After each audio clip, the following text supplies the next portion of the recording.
अक्षिता आपका स्वागत करती हूँ आपके अपने favourite YouTube channel super champions में। फ्रेंड्स, क्या आप जानते हैं भीमराव रामजी अंबेडकर बाबा साहेब अंबेडकर नाम से लोकप्रिय थे।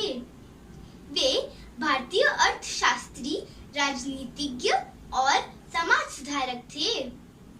अंबेडकर भारतीय इतिहास के ऐसे महान व्यक्ति थे जिन्होंने दलितों को सामाजिक अधिकार दिलाने के लिए अपना जीवन समर्पित कर दिया।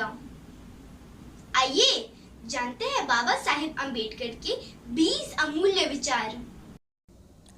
उदासीनता एक ऐसे किस्म की बीमारी है जो किसी को प्रभावित कर सकती है।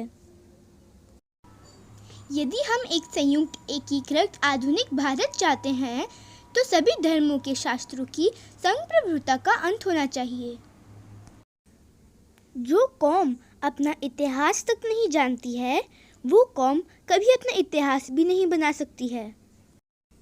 यदि मुझे लगेगा कि संविधान का दुरुपयोग हो रहा है, पहले मैं इस संविधान को ही जलाऊंगा। मैं ऐसे धर्म को मानता हूँ जो स्वतंत्रता, समानता और भाईचारा सिखाए। हम सबसे पहले और अंत में भी भारतीय हैं। भाग्य में विश्वास रखने के बजाय अपनी शक्ति और कर्म में विश्वास रखना चाहिए।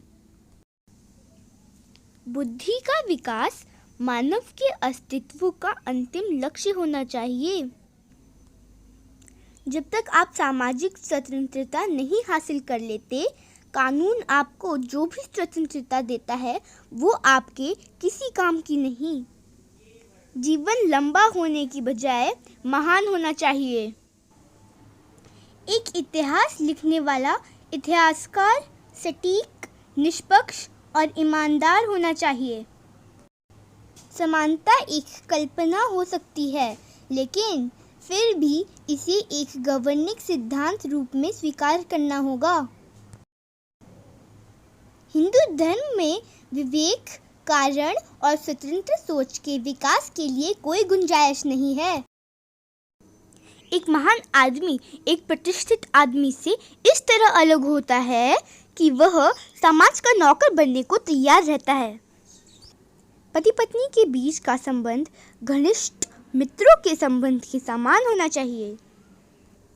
कानून और व्यवस्था राजनीतिक शरीर की दवा है और जब राजनीतिक शरीर बीमार पड़े तो दवा जरूर देना चाहिए।